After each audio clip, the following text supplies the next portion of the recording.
So welcome everybody.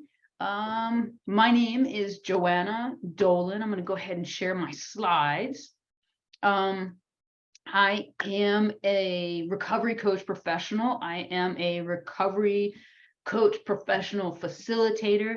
In other words, I, like many of you, train other recovery coaches in how to do our work. And we train people how to go from, I think I want to be a recovery coach, all the way to certification. And then we do things like this, right? And I say we because I cannot do any of this work on my own. I have a little team and we collaborate with people all over the country, actually all over the world, because Neetha and Khalees, we collaborate with them some.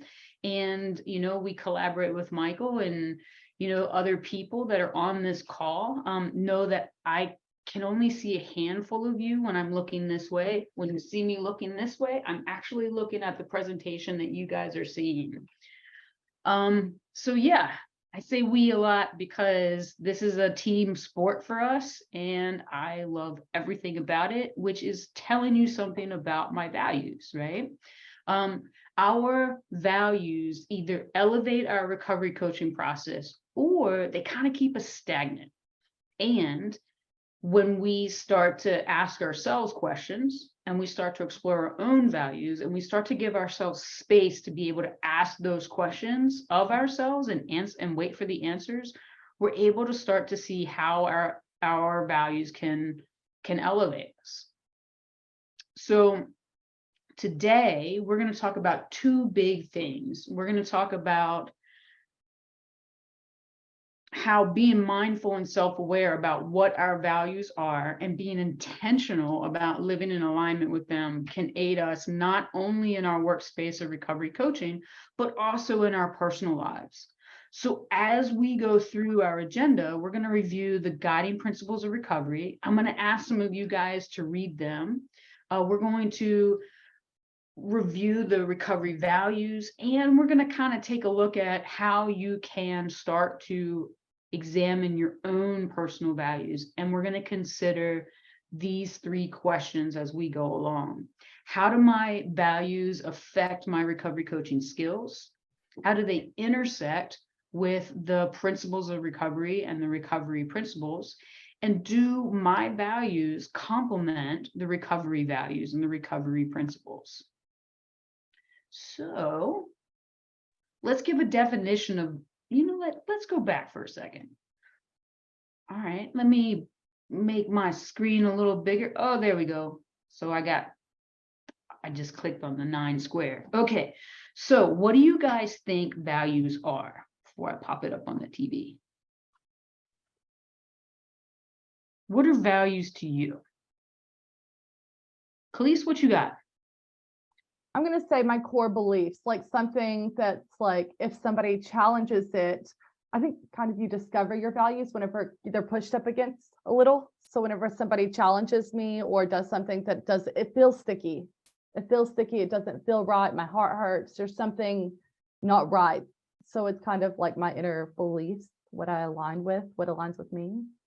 I love that. I love the way you describe that too. It feels sticky. Yeah. Thank you. Wendell, what you got?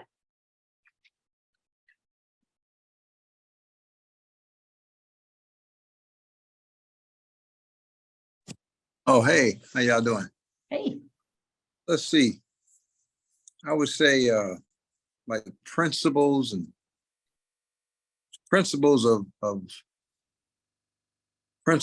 standards of behavior. One's like my judgment of what's important in life. Oh, I love that. My judgment of what's important in life. Yes, thank you, sir. So they're sticky. I can feel them. They're my judgment of what I value in life. They're my principles. Neetha, what you got? They're my non-negotiables. Ooh.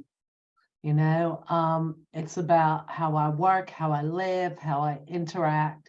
And like Chloe said, some things are sticky, but in the end, the decisions that I make end up being because it either aligns or doesn't align with the non-negotiables. Nice. Thank you. So I got a question for you. Were they always non-negotiable? I think at the bottom line, you know, I want to work with honest people. You know, that's a non-negotiable. I want to hang out with people who have the same sort of heart and have empathy and compassion. So I don't tend to go hang out or have very many friends that are selfish. You know, all of my friends seem to be quite empathetic and have a genuine desire to care about people. And I think, yeah, so when I say non-negotiable, I like being around people who care about people, you know, who value others. Yeah, so I think that, you know, I don't want to be in relationships where I don't think people are being honest, or, you know, it's about, well, you know me, I like everybody to win. So if I feel like I'm in a situation where somebody is trying to win above somebody else, it's just a non-negotiable, you know, it's like, yeah. And like, it's like when I go out to eat with my friends, you know, or a lot pre-COVID, not so much now, you know, we all automatically had that, I'll pay this time. And without even a question, just somebody else does it the next time. Somebody else, it's that natural sort of dynamic of the relationships that happen. Nice. Thank you Yeah. for that. So what I'm hearing is when you are aligned with your principles and your values, you find other people that are aligned with theirs, and there's a good mesh. Okay. Thank you. So there's a lot of great stuff happening in the chat. Zoe, I see you, but before we get to you, I see Adam's got in here who I am as a person. Paula's got my inner compass. Rochelle says how I want to show up and what others and want others to be able to count on me for. Yeah, nice. Zoe, what you got? I would say they're my like inner feelings and reactions to behaviors, whether that's taught by like my mum and dad or something that I've learned along the way through generally other people's behaviors as well, and how I have learned from those, how I react inside, if that makes sense. Yeah, that makes total sense. Thank you for that. So our beliefs play a big part in this then, is what I hear you say. Right on. Well, all of us are right? So let me share with you so first, thank you for sharing where your values are coming from, right? Thank you for your understanding of your values and for being willing to share them with us. Oh, wait, I see someone else has one here. What I am a stand for. Oh, I saw that one. Yes, very much. So what we stand on, right? What we stand for, those are the things that are our values. There are non-negotiables. And I've got a definition for you. So I'm gonna go ahead and share my screen because you know we like definitions here, right? Because definitions and shared words give us shared language. So Cambridge defines values as the principles that help you to decide what is wrong, right, and what is wrong, and how to act in various situations. All the things you guys just said, right? These are the ways that we know what is on our compass, right? Certain religions, certain philosophical pathways, they have values that are very clearly stated, right? Companies have values that are very clearly stated. In Recovery Coach Academy and other CCAR classes, we talk about recovery principles as well as specific values. And the reason we do that is because we don't shut off our values while we're at work. We just don't. You know, and that's the really cool thing about coaching, is that we get to utilize our values when we're working with others and we get to see them lived out. So I thought that what we could do is we could go ahead and read through some of our premises, recovery premises, and then popcorn share through our recovery core values, because it's important to have a reminder every once in a while. So can I get a volunteer to read the 3 recovery premises? Who would like to volunteer? Oh, Khalees. I'll do it. Let's go. Okay, recovery premise 1. All individuals are unique and have special needs, goals, health attitudes, and behaviors, and expectations for recovery. Recovery premise 2. Persons in recovery with mental illness, alcohol or drug addictions, and/or gambling share some similarities. However, management of their own lives and mastery of their own futures will require different pathways at times.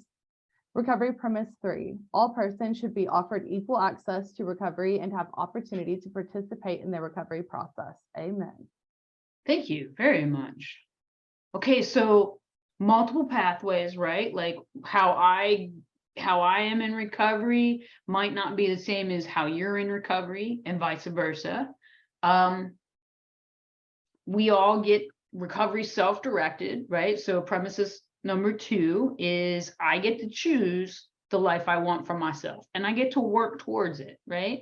And number 3 is that recovery is available for all of us.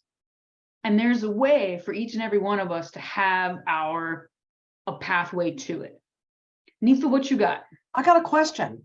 Please. Who designed these premises? Who created them? Do you know? No, do you? Well, no. Michael, do you? Okay. I'm gonna make a guess, Yeah. unless someone else has a real answer. I'm curious now. All right. So if anyone's got a real answer, go ahead and raise your hand. I think the answer is that it comes directly from SAMHSA. And I think that it comes out of the recovery definition summit that they did a few years back.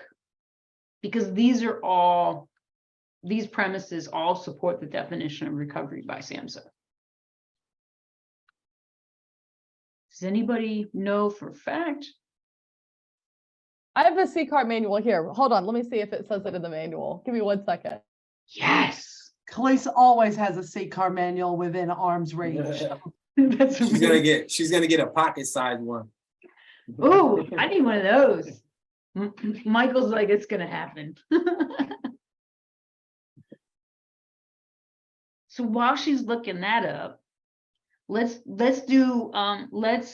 go ahead and move. Oh, you got it. Yay, she's fast. What you got? It says the Connecticut Department of Mental Health and Addiction Services. So it's Demas. Demas, is that what you call it? Yeah, it's Is that- Demas, Department of Mental Health and Addiction Service For Connecticut. for Connecticut. Yep, it's Yeah. Demas. Yeah. Nice. Thank you for asking that. Now we know. Okay. Let's do some popcorn reading on the next one. And then, so do you guys know what popcorn reading is? I'm guessing you do. No, I see some heads going no, and I see some heads going up. So popcorn reading is when one person starts to read and then they call on the next person. So it literally is like popcorn. So you guys get to direct who reads next. Okay, who would like to read the first recovery core value along with the little blurb that goes with it? So gratitude and service, carry hope to individuals, families, and community. Rochelle, you want to go to the next one? Absolutely. Recovery. All service hinges on personal recovery. Nicole. Use of self, know thyself, be the face of recovery, tell you story, know when to use your story. Greg.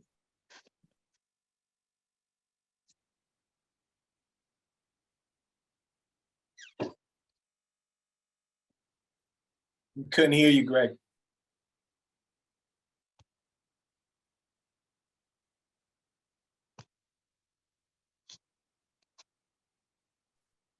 His microphone's not working. So Nicole, you got to pick somebody else.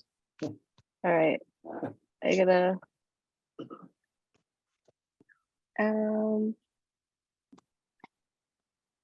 Deborah. capability to improve yourself and give your best.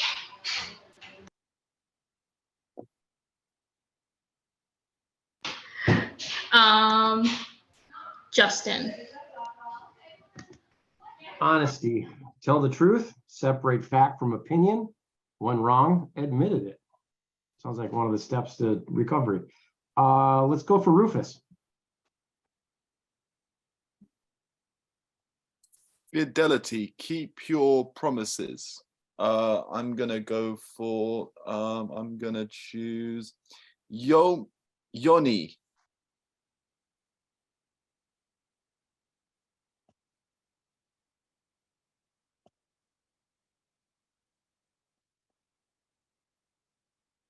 Am I pronouncing it right? Oh, Yvonne? Oh, okay, it's Yvonne.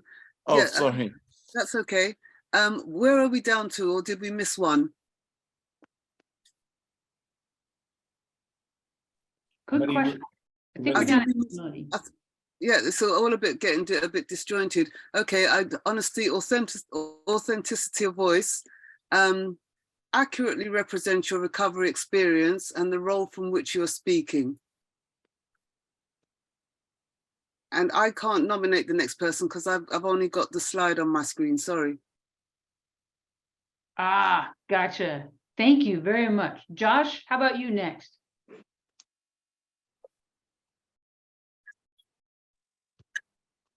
Can you hear me? Yes.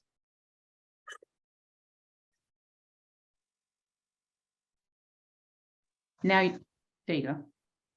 All right, there we go. Sorry. All right, I couldn't hear what she had just said there. I'm on humility, correct? Yes. Yes, humility. Work within the limitations of your experience and role. Thank you. You want to call on the next person? You're welcome. And yes, let's see here. Who haven't I heard from? Go with Zoe.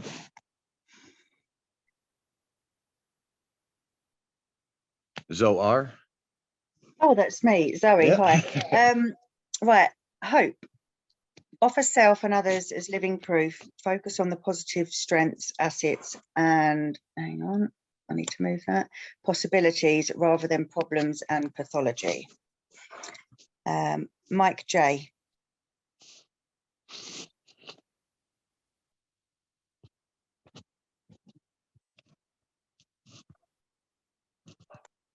Which one is mine? Dignity Loyalty. and respect. Dignity and respect. Express compassion, accept imperfection, honor each other's potential. Thank you. Who are you calling on next?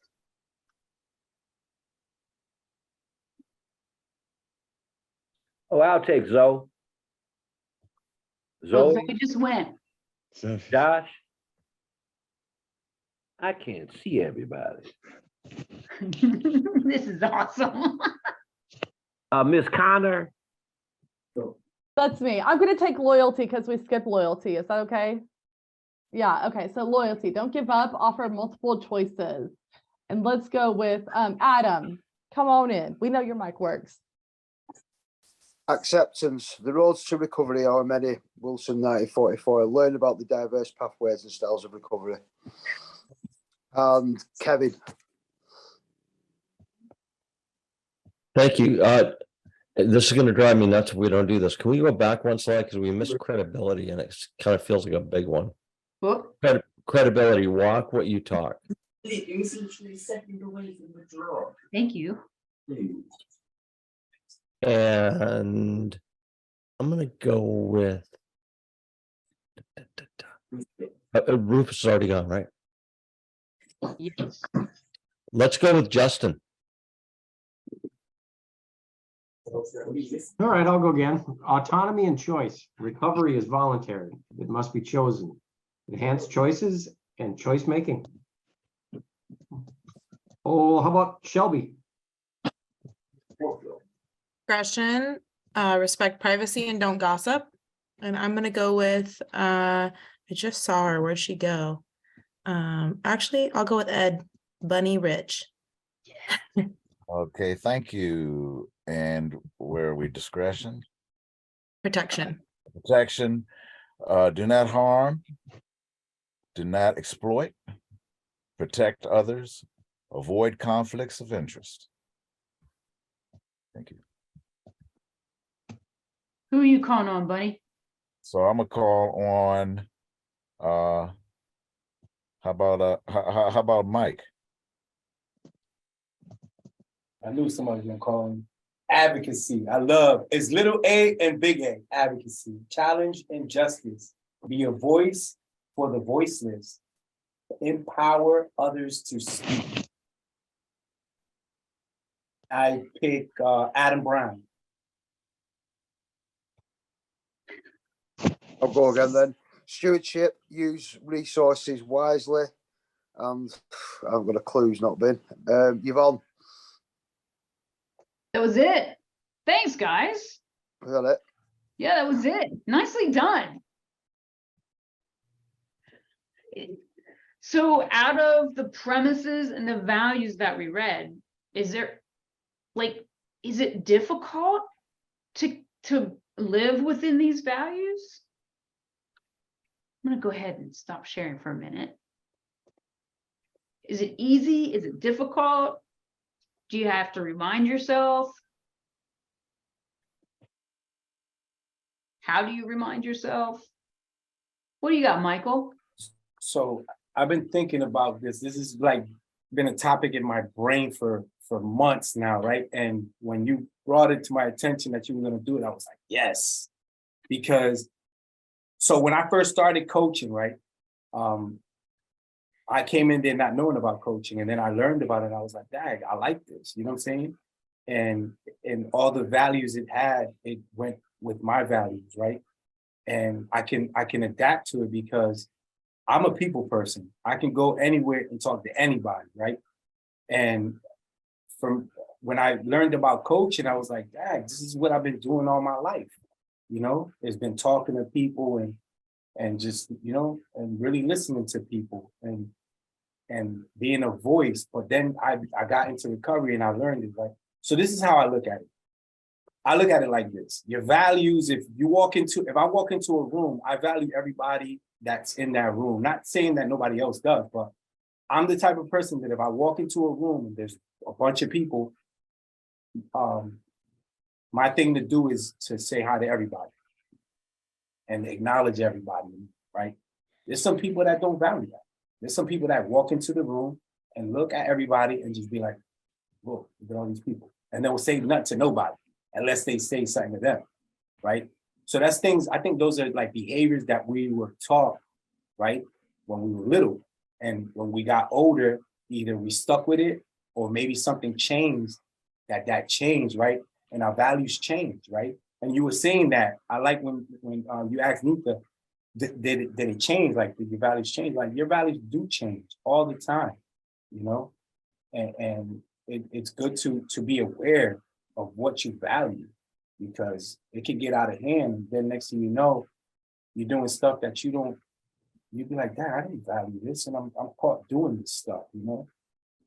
I think just being aware of what do you value, because some people don't know. They don't know what they value. Well, I think when you find out what you value, then you start like concentrating on that, you know what I'm saying? And then it amplifies. So I thank you for this. Yeah, thank you, Michael. So before I get to Khalees and Shelby, keep in mind what Michael said, right? Like, there's our value and then there's our behavior, right? So how we carry it out. So in research terms, we call it operationalizing, right? So, and when we're building habits, we call it, you know, building a habit. So when we say loyalty, if my value is loyalty, I've got it up on my screen, then the way that we demonstrate loyalty is we don't give up and we offer multiple choices, right? So that's operationalizing our value. So our value is that we're going to practice loyalty. We're going to live that out, right? So think about that as we go along, because oftentimes our behaviors and the things that we think repetitively are the keys to our values. Khalees and then Shelby. I just wanted to clarify really quick too. Did you say, is that difficult? Like, what was the question you asked whenever it came, the first question you asked, whenever we were talking about the start of this conversation? Yeah, so the question I asked was, is it difficult to practice the recovery values? That's it. So I just was thinking, you know, looking at this, there's always been some synergy, right? I can read this and it's all great. There's some synergy, there's alignment, but I think living these values is a different conversation. So me and my, you know, early recovery, yes, this all sounds great. Me 5 years later, I can say I am living into my values. I am not just talking about them, I am walking the talk. That is the difference. So nice. Yeah, no, that's spot on, right? So operationalizing our values, we're living into them. Thank you. Shelby, what you got? I just was going to say early in my recovery, a big part of recovery for me was relearning like integrity. And so I had to just start with small acts of doing things that no one would know if I was doing it or not, but I knew. And so just practicing that, and that's something I really try to practice with my clients, even if they're sitting in jail still, like, let's work on your integrity. Like if they say you can only have one cookie, even though no one's going to know if you take a second one, only take the one cookie, and just start practicing relearning that integrity. And then I think that translated for me, like, it's easier to live my values because I built a base of integrity early in my recovery, because that was something I wanted to work on, because, you know, you lie a lot and, you know, that's just like a part of like using for me was, you know, relearning that. So in my recovery journey. Thank you for that. Yeah, this act of stacking, right? Like if practicing integrity is my thing, then taking only one and then just doing it each a little bit at a time. Thank you for that. Yeah, that's 100% right. Like the foundations that we build give us the thing that we can stand on. Someone said that earlier, like, this is what I stand on. I see in the chat, Zoe says, I would aim for them every day. When having a bad day or triggered by someone, remind myself of them. They're a great guide to aim to and live by, yet we're human, no one is perfect. Yes, 100%. So we're going to talk about that in like a couple of slides. Oh, Mike, I didn't see your hand. Please go ahead and you tell know, us. like when I do the trainings, I explain to the participants that we're working with 3 levels of recovery. All right. Like we have government recovery with the guidelines and the requirements and trainings and things like that, preparing us to work within the recovery field. Then you have corporate recovery. Those persons who hire us, receive funding, receive money for the services we provide, right? Then you have personal recovery. Now, before we got on this call, I was on a phone call with a recovery coach who works for a corporate entity that was receiving funding. Within their staff meeting today, they were told that you have to see X amount of people per day and X amount of people per month to fulfill the contract requirements, right? One of the people in the audience said, we should strive more for quality as opposed to quantity. Okay.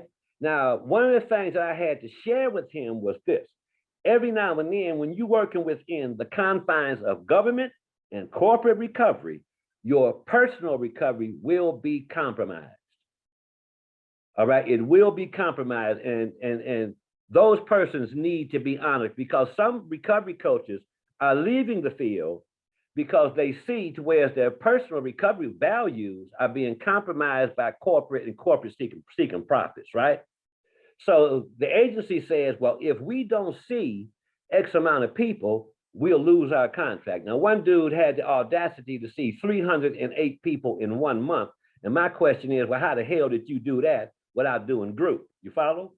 So it's like sometimes the integrity within us, the recovery coaches, is stronger and it is higher than corporate recovery.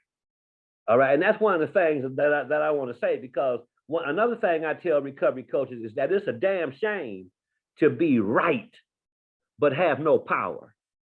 All right. To be right, but have no power to change or correct something. So every now and then when we working with advocacy, you have to understand sometimes that the deck is stacked against you. All right, but you have to have an ally in recovery. Now, for me personally, I'm gonna shut up after I say this. Like, I have 43 years in recovery and 41 years in the field. So a lot of recovery coaches use me as a mentor. All right. And as time goes on in recovery and with recovery coaching, more of us in this room would turn into mentors, because that's one of the things I feel has always been missing within the recovery coach field occupation. The recovery coaches didn't have mentors and they had to wing it by themselves. So that's my 2 cents. Mike, I saw a bunch of heads nodding. I saw Exponent Center's head nodding, because I'm gonna get her to speak in just a minute. And you're 100% right. Like, we don't practice our values in a vacuum. Our values are being stacked against ourselves, the organizations that we work in, and then the constraints that are placed around those organizations. And knowing that and having that come out real early makes it easier for us to develop methods of communicating them and working with others, right? Working with others in mentorship relationships, because the only way we grow is if we work together, right? So let me ask this, Mike. When you find yourself, what do you think could be an answer for recovery coaches that are tired of working inside of organizations because they find their personal recovery values being violated? What are some of the possible resolutions that they could have? Well, for me, I'm a 60s kid, so you're gonna have to understand my answer, right? I'm more of a renegade. I'm more for the person than I am for the system. Okay. And I'm happier when I'm working directly with the people as opposed to company and corporate guidelines. I don't like politics when it comes to recovery. All right. I do not like it at all. Okay. So one of the things that I would suggest to recovering persons is there any way you could start your own? All right. And where you could do it the way you see it needs to be done and start your own agency. Okay. So it's like there's a lot of compassion within many of us as recovering people. All right. But when we enter in and you are now trying to put recovery in a box, it becomes frustrating. All right. Because recovery is wide open. Okay. So that's one of the things that I would advocate. And then I would also suggest to them, and I do suggest to them, take your time and learn skills. All right. Because sometimes the recovery coach new in the field is over these others. They want to put on a recovery coach cape and fly around and just save every damn body. You know, slow it down, pal. Right? There's a lot you need to learn first. So you have to get your feet wet, and you have to get settled in this before you really try to like take on City Hall, so to speak. So I try to calm them down, and I try to also look at what are your long-term professional goals. All right. And where you are right now, this is just the first step in your professional goals. This is a stepping stone. All right. Because I was a rookie myself, and I had to exercise a tremendous amount of humility. But like I'm saying though, Johanna, one thing I had that a lot of recovery coaches don't have, I had mentors who knew how to calm me down and direct me. All right. And like I say, that's one of the things that I really see missing, is that a lot of recovery coaches are just out there by themselves winging it. And then there's a lot of agencies that have not been trained in recovery. You got a lot of recovery coaches that have a supervisor that knows nothing about recovery. So there's a lot of shortcomings within this that I simply feel need to be exposed and explored and discussed. Thank you. That's my second 2 cents, Johanna. Hey, man, I owe you 4 at this point. I love this. So we've got some comments in the questions, right? Or excuse me, we've got some comments in the chat box. So I'm just gonna kind of read out a couple of them. I work for a prosecutor's office, so I completely agree. I disagree with my boss all the time. Their values are so different than mine. They don't see the person, they see the crime, right? So that tells us what their belief system is too, right? Their belief system is that the crime is more important. So that's one of the things we need to know, is being able to ask these things, right? Is, okay, well, this person wants to clean up the streets. What does that mean? Right? Again, that comes into play with like mentorship, right? So the reason I'm saying this isn't to make them right and make the other person right and us wrong. It's to literally say values guide everything. So when we coach ourselves and we are able to say, what are my values? What are my beliefs around something? And we understand ourselves, right? It's a basic tenet, know thyself. Coach, you are your own first client as a coach. Then it means that then I get to start asking, what is this person's values and how is that playing out? And maybe I can coach up, right? There's this leadership principle that says I can lead up just like I can lead down. And when we can understand what's happening up here, that's how we can start to change systems, right? Systems change because something happens and the system explodes.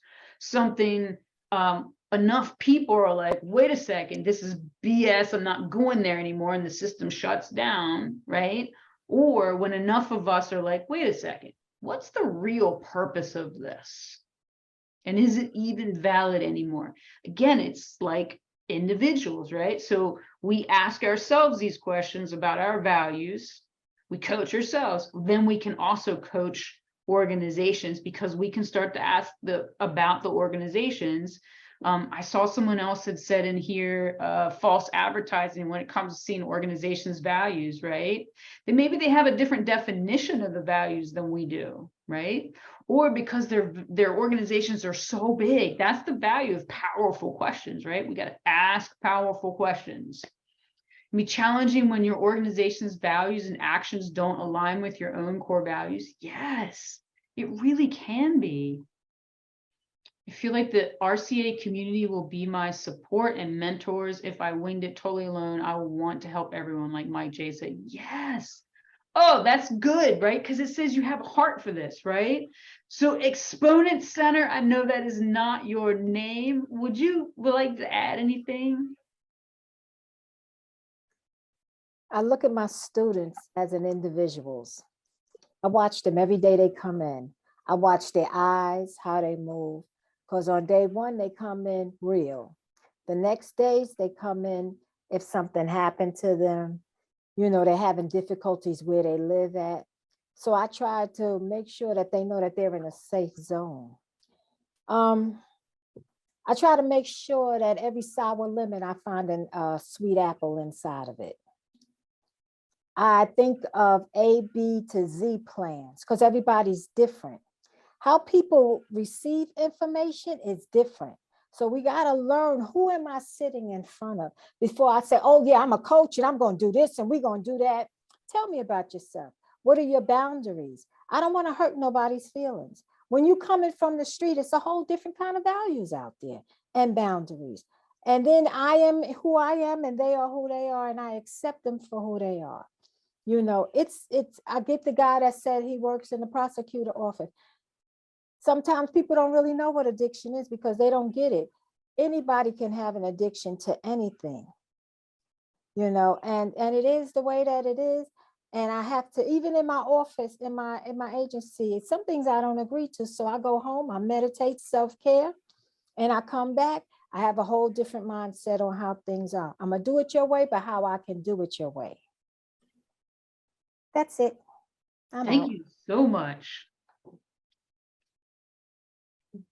Oh, you guys are on point, right?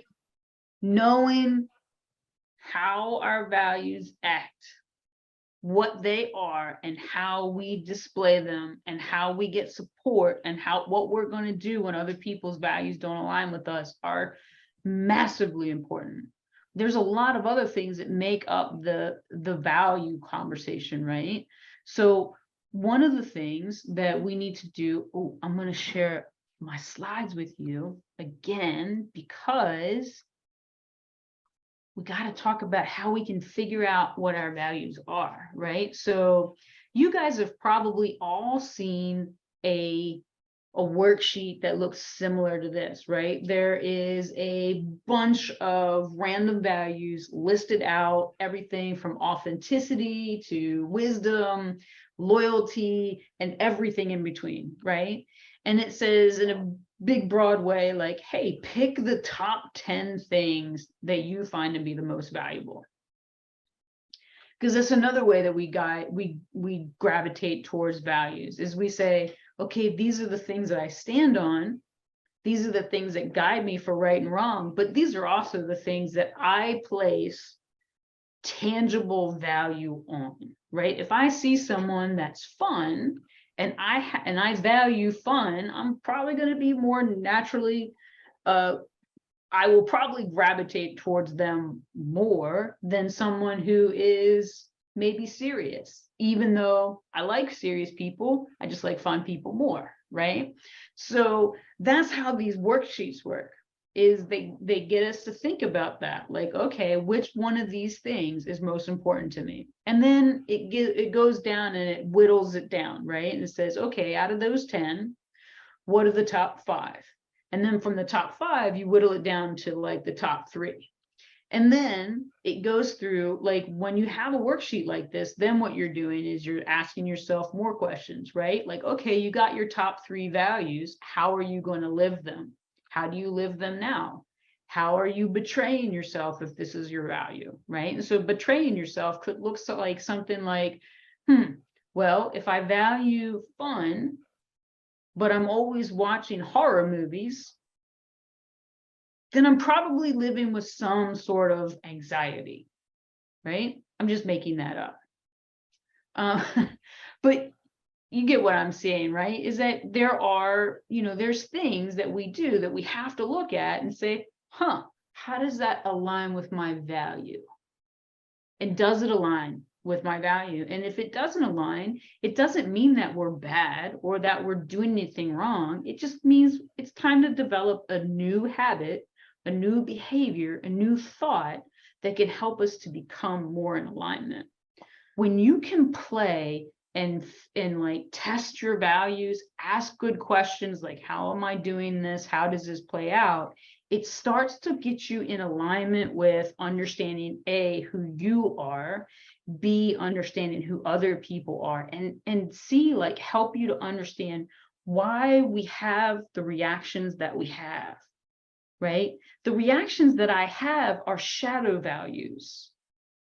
And I say shadow values because for some of us, all of us, every single person has a shadow value. In other words, a value that really matters to us, but we don't know that it matters because we've never really thought about it from that perspective.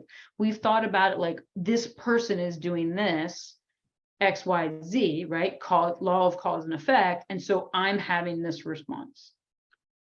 When we use tools like this to help us to figure out what our personal values are, it really helps us to start to understand ourselves, start to understand the world around us, and gives us the ability to lean into them, right? Neetha said earlier that her values are concrete, right? They're non-negotiable. Someone else said earlier that they stand on their values, right? In other words, they know that whatever they stand on, it's solid ground. And that's the place we want to be, right? The cool thing about values, and someone said it earlier, I don't see her on my screen right now. Oh, Shelby said it earlier, right? Like, if I have a value that I have betrayed myself on, like integrity. I can get my integrity back. It just takes practice and it takes correction. I can do those things, right? So someone said in the chat, oh, yay, thank you for that. There's a free PDF for determining your values. Love this. Perfect. Yes, that is exactly what I want you to see. Thank you. There are lots of goodies like that on that website. So please feel free to use that website and check those things out. Like that is totally how a good resource. Okay, so there were times that we were not aligned with our values, right? And one of the things that we need to do when we're not aligned with our values isn't to beat ourselves up, and it's not to worry, right? When we uncover our values, we need to understand that we might sacrifice a value in order to get a need met because it reduces our fear, right? There's needs that we have. We have physical needs for things like food, clothing, shelter, love, sex, those types of things, right? But we also have emotional needs. I have a need, you have a need for certainty, for adventure, for love and connection and significance. We have a need for growth and contribution. Like those are things that we actually need, you know? And so if we're not able to get those things met, we will violate our values. Phil said, so Phil Valentine, you guys know who Phil is. I had a conversation with him once and he said, you know, one of the things we don't talk about very often in this field is money, right? Like I love what I do. I do, but I also love the roof over my head. And if I can't do my job and keep a roof over my head, who am I serving? Because I can't serve anyone else if I can't get my needs met, right? So that, you know, like a lot of times when, I mean, think about some of the people that we work with, maybe ourselves, I'll speak for myself, right? Like drug dealing. That is a great way to earn a lot of money fast.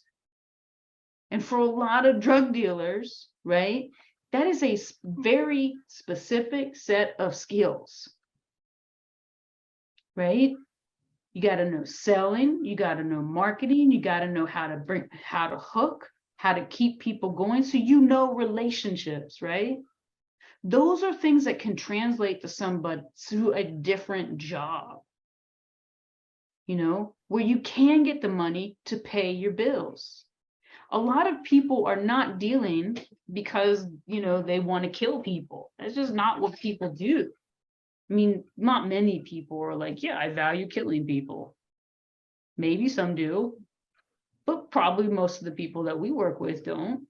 They'll probably tell you something like, I value not feeling uncomfortable and going through DTs. I value not getting dope sick, right? I value being able to take care of my mother. I value being able to take care of my babies, right? I value having clothes. I value not being picked on, right? I value esteem of others, esteem of myself, right? I value being able to stand on my own 2 feet, right? So like when we know these things, we're able to say like, okay, maybe this person is doing the best that they can. Maybe I'm doing the best that I can. How can I get better, or how can things change so that I live in my alignment with my values, right? Someone said earlier, I think it could have been Mike, if your job isn't paying you enough, maybe think about like learning as much as possible, getting everything out of your job that you can to become the best recovery coach that you can possibly be, while you got lots of people to practice with and a big safety net. and then start your own thing.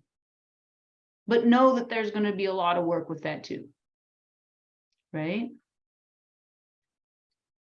What are some other things that might prevent us from, that are some needs that we have that might cause us to not be in alignment with our values? What you got, Kevin? I just want to, if I can, step back to that previous statement that you made. If I think I heard it correctly when you started it out, you were saying there are times at which we have to sacrifice our values to meet our needs. And I guess I'm wondering who you mean by we, and what you mean by that in a larger sense. I know you talked about the drug dealers and all that kind of stuff, and maybe you can tease that out just a little bit for me, who you mean by we and what you mean by that. Yeah, no, thank you. I'm glad that you said that. So we, human beings will sacrifice our values in order to get our needs met, especially if there's a lot of fear around it, right? So if by not getting my needs met, I am in a dangerous position, I am faced with pain, or I'm faced with causing harm to someone else, then there's a very good possibility that you'll violate, a person, a human, will violate their values in order to resolve that situation.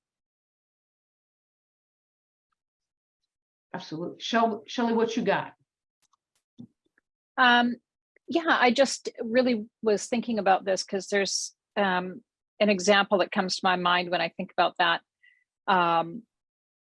I think about a woman who perhaps is abused and in a marriage relationship, and she's got kids and not able to make a change that she really believes that she needs to, but maybe out of fear for losing her children or not having the financial ability to take care of her kids.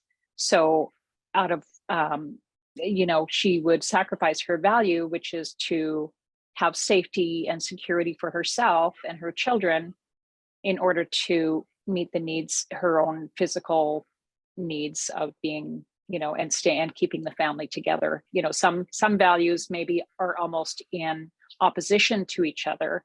We may feel loyal in some cases to, our spouse, or, but at the same time have great fear of that spouse, right? So just an example that comes to mind.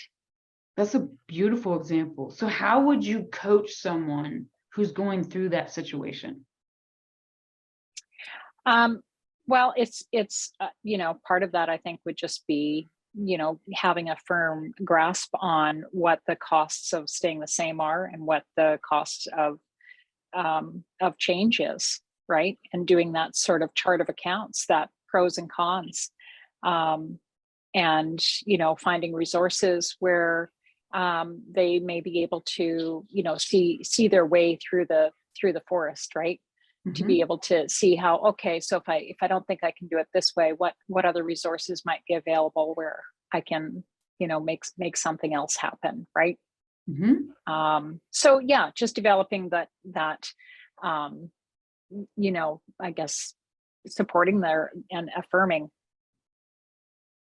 right? Nice. Yeah. Thank you. You're welcome. Thank you. You're welcome. Rochelle, I saw you in the chat. I'm so glad you spoke up. Yeah, and I was just going to add on to what Shelley said.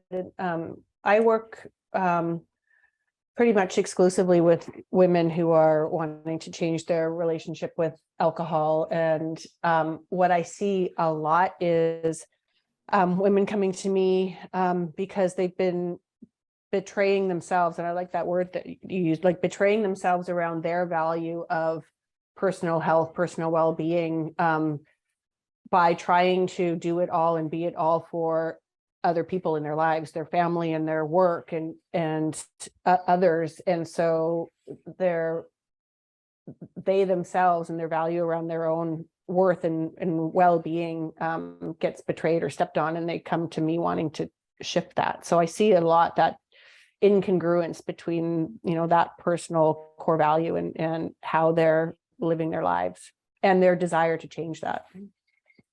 How do you coach it? Well, similar to what Shelley was saying, and you know, in giving them the space and inviting them to look at what it is that they really want, and to look at what potentially are some incorrect beliefs around their own worth, and what that might, you know, what they might want to shift around that, you know, because maybe their value around worth or you know, around health or well-being has actually been hijacked by you know, by a value around, oh no, everyone else is more worthy than I am. So just exploring that and seeing where there might be some room for new perspectives or a different way of seeing their values. Thank you. Nice. Nice, guys. So something that's popping in my head right now is that it's around unmet needs, right? Is oftentimes we use empowering terms, right? We use empowering words and we say things like, you can do anything, but we only leave people with two choices, right? So if a person has one choice, that's not a choice, right? Think back to Recovery Coach Academy. If you have one choice, that's not a choice, that's what you must do, right? If you have two options, then that's a choice, yes or no, right? You got to do one or the other. If you can work with someone and help to coach either themselves or yourself to see at least 3 or more options, that's when you've got the power to make decisions, right? Because if you've got 3 options, then you can say, okay, if I do this, you can think it all the way through. These things are going to happen, right? If I do this, you can think it all the way through. These things are going to happen, right? If I do this, and you can do that. And that's how you start to broaden not just your mind and your perspective, but somebody else's, right? And that's coaching on steroids. And that's what we're here for, right? Maybe not the steroids, but getting better at it. So let's keep going at this, right? So if we're aware of what we're afraid of, right? Like I can tell you for myself, I have my recovery, like I was on the streets at the end. I am afraid of poverty and landing back on the streets, right? Everybody 86'd me. Like the only person that didn't was my aunt. And I'm afraid of like other people's perspective on me and losing my tribe because I've had that happen before, right? So those are my shadow values. Those are the things that I will do almost anything to prevent, right? Those things happening again. And so I can get tunnel vision. We all have something like that. But my real values, right? Like the things that really matter to me are things like curiosity, right? I'm deeply curious. Everyone who knows me knows I'm deeply curious, right? Fun. I value fun.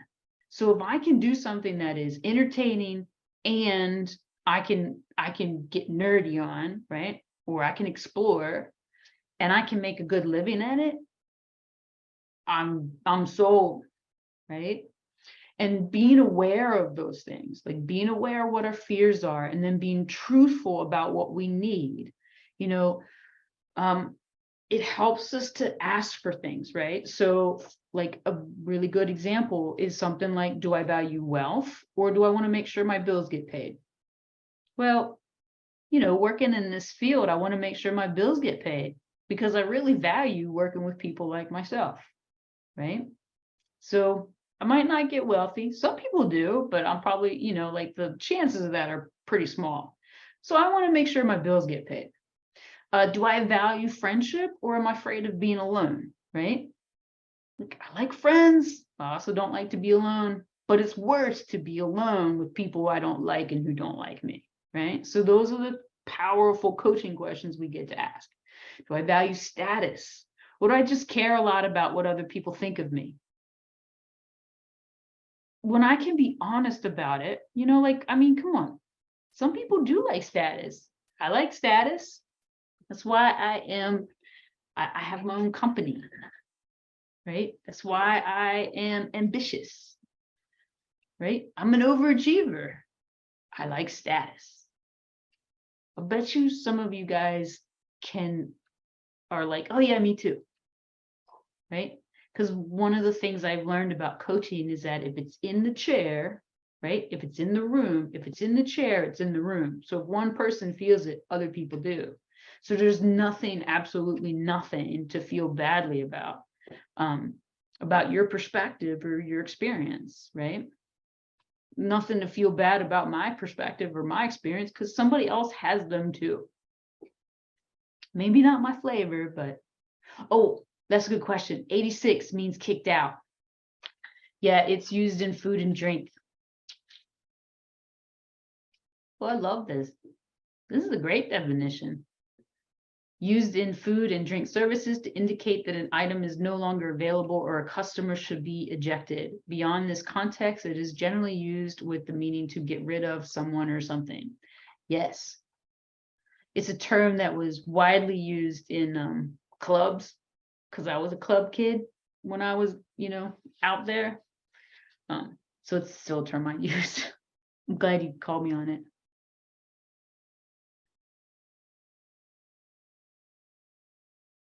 Yes.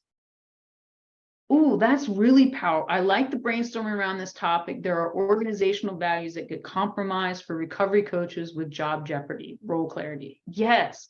Okay. So a little bit off topic, but remember, well, not really off topic, right? Because it's values. So we value coaching, we value recovery coaching, we value people with lived experience supporting other people with lived experience, right? But not all of us as recovery coaches are people with lived experience, right? We just have skills.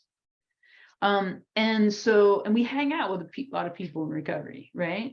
So when organizations hire us, hopefully they are starting to understand, they are going through the process of organizational readiness.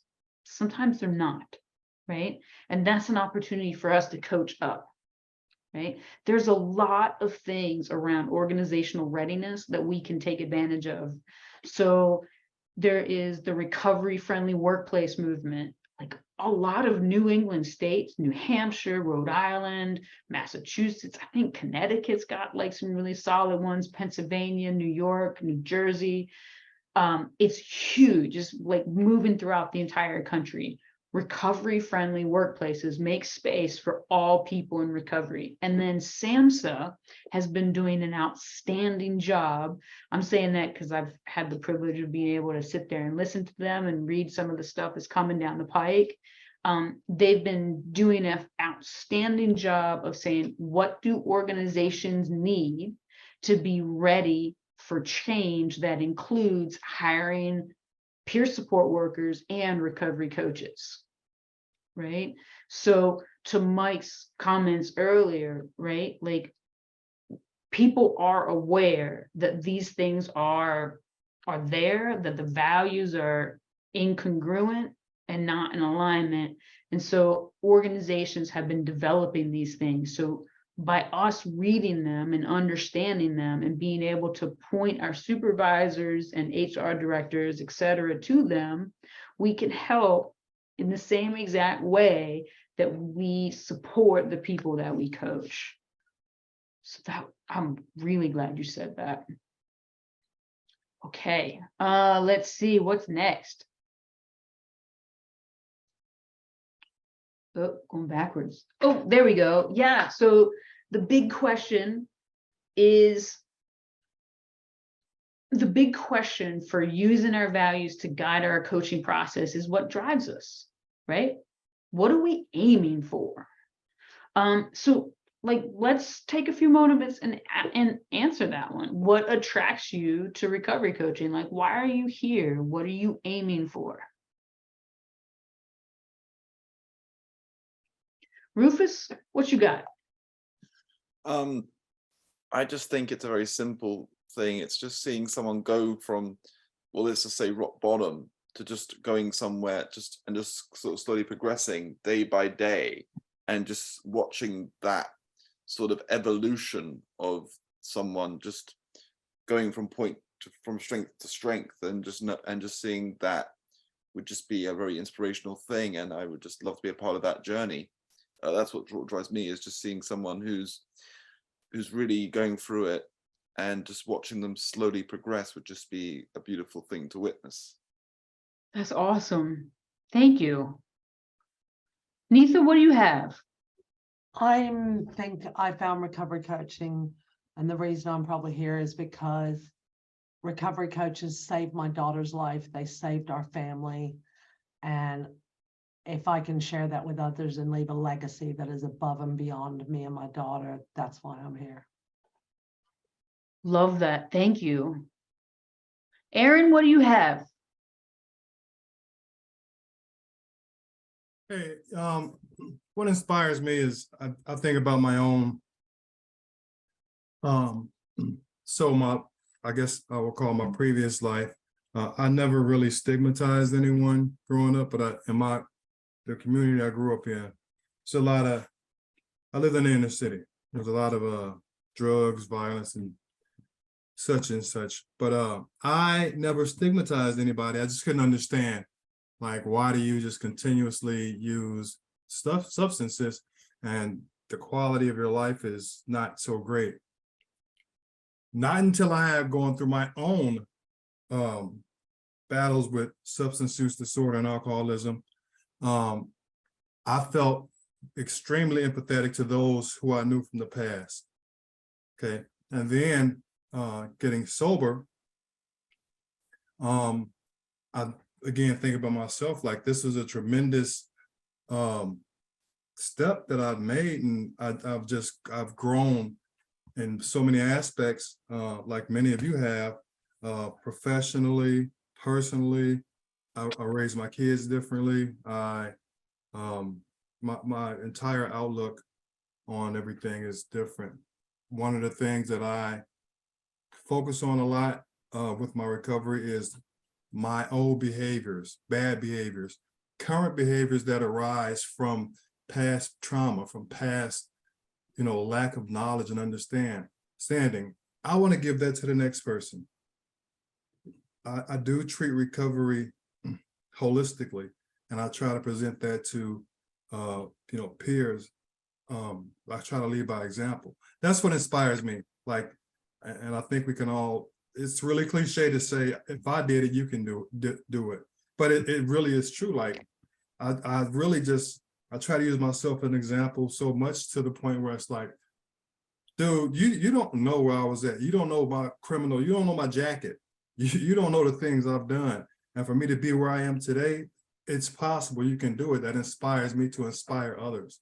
And when I see that change in people, whether it's 1 out of 50, that inspires me more to keep going, pushing, and moving forward to try to help the next person. Nice. Thank you, Aaron. It's awesome. Khalees, what you got? And then Wendell. I know for me, like my mom said, recovery coaches saved my life. But whenever I was in rehab for 90 days and then I moved countries, so not only did I just get out of rehab, but I just moved countries, and I was told I'd already received too much support. You've already received enough support, and I couldn't find any support in the UK. And so I was I'll never forget telling my mom I didn't realize how good I had it until I moved countries. Because I had intensive outpatient programs, sober livings, and just all of community support, and there was nothing. And so I was like, nobody should have to go through that. Nobody, whether you're just left rehab, whatever, we need options. We need support in all stages of recovery. And that is it. And that is why I do it. And, the guy who shared before me, I don't know where he went, but thank you. And like what he said just really stuck out to me about like believe, you know, that cliche saying, if I did it, you can do it. And you always see those quotes that say, you know, what would you say to your future self in 5 years, right? Well, you know, your future self, whatever. And like, I'm going to be 5 years in recovery at the end of this month. And if somebody would have told me that I could ever be here after like in you know, rehab after rehab, sober living, institute of outpatient programs, jails, you know, just all of that stuff for years since I was 18 years old. And then to be like that, like that's magic, like that's powerful. And I just want to say thank you, Aaron, because that like really hit. Nice. Thank you. Wendell, what you got? Yeah, I just want to piggyback on what was already shared with Aaron and the young lady that police. You know what motivates me in this position is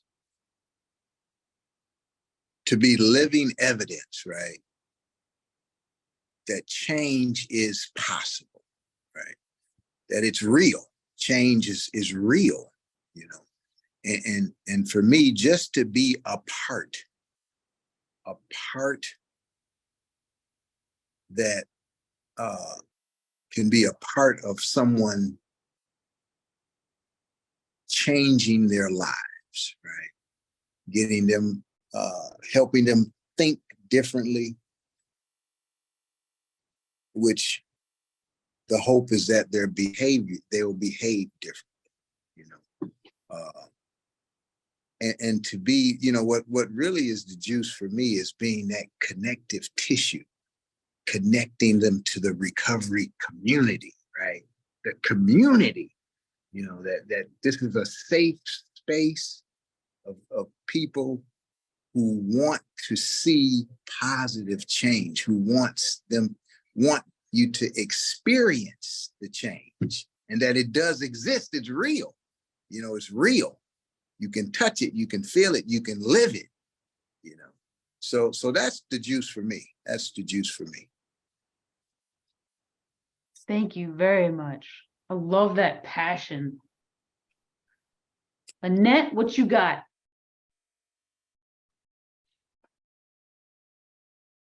Hi, everyone. I'm Annette Evans. How you doing? Yeah, so this is my passion. What I really love about it is so many of the things that everybody else said, is my experience, personal experience in my expert life of addiction and all that it entailed, including criminal, you know, whatever, all those activities and how it impacted my family. Educating my family was difficult because they knew there was help out there, but they only remembered the one pathway through treatment settings. And not that treatment settings is for everybody, but I had tried so many of those things, 12-step fellowships. And when I got to recovery coaching and they talked about pathways and options for people to choose and not one shoe of, you know, that one size fits all approach, I really fell in love. And also it helped me to educate those who were not a part of the recovery movement to see that what they were seeing of me as the change process could happen in all areas of their life, not just with addiction. I recovered education, I recovered so many things, family reunification, financial understanding and wellness, like things that wasn't taught in my community. Recovery coaching was well wrapped. I'm married to this, okay? I teach it, I eat it, I sleep it, I breathe it. I love it. And guess what else? It has shown other people in my community, including police officers, hospitals, those people who are of the community who saw that, hey, this person has potential, but something's going on. They asked me to come back and teach them. So that is very, very, very important. I think that our children have a better opportunity to understand without going through systems that I had to go to get to this process. And I'd like to give a big shout out to Sandra Marnell and Patty Corbett, because they were the main trainers when I came into this process. Recovery coaching, one of the first 13 trained recovery coaches. I'll give my hat to them because they helped us understand that people don't have to choose one pathway. The last thing I'll say is one of the things that made me really overjoyed is when I was doing doing a total abstinence 12-step fellowship, and people were taking medication, and they would make them put their hand down and make them identify as not having any clean time, indicated that they were clean and dirty people instead of people who were trying to recover. So that helped me to give people free opportunity and help them understand that they don't have to go through a process which excludes all of their other efforts to get and maintain sobriety. Thank you. Thank you very much. And you guys got some really amazing answers for what drives us. Shelley, what you got? I was just reflecting on how, recovery coach as a system, as a way of helping, is what really drives me, in the sense that it aligns with my values, respecting the individual, allowing them to be in the driver's seat, having that the individual, the inherent worth and value and sovereignty of the individual is really well served by a recovery coaching model. That I don't have to tell them what to do. They have the resources on the inside. So I think it's for me, it's the system of recovery coaching that is so important, because it's how we help. We all, I believe, have a heart to help, and that's a beautiful thing. But so do people in AA. So do people, that are, counselors, therapists, and so on. But as a recovery coach, we have a very unique and separate way of helping, which empowers the individual and allows them to find their own way that's important to them, and allows them to live according to their values, rather than according to the values of what their mom thinks, or their spouse thinks they should do, or their boss thinks they should do, or what their therapist or sponsor thinks they should do.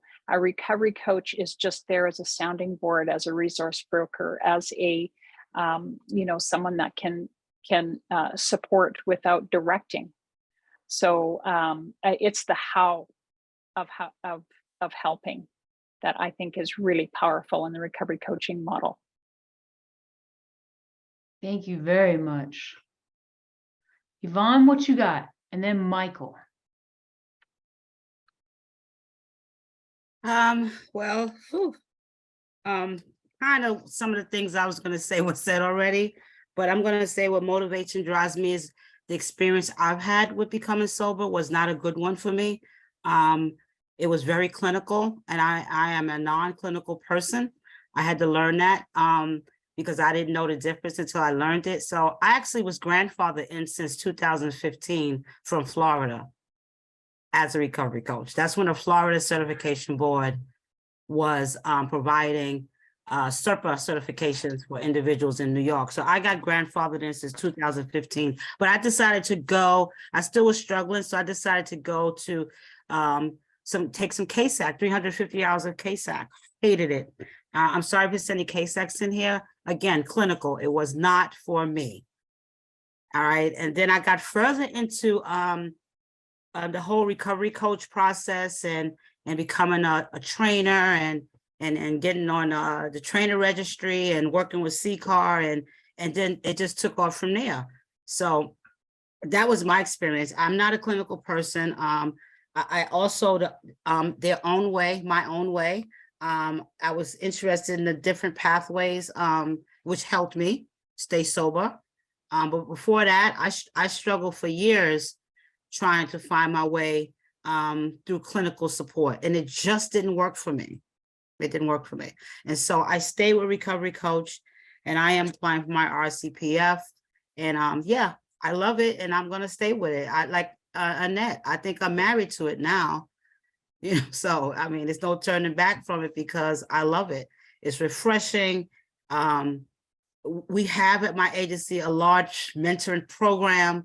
We have a supervisor, SERPers, and CARCs, so they know the process and what needs to happen. And so I'm grateful for that, because I heard a lot about that earlier about non-mentoring and people not knowing the field.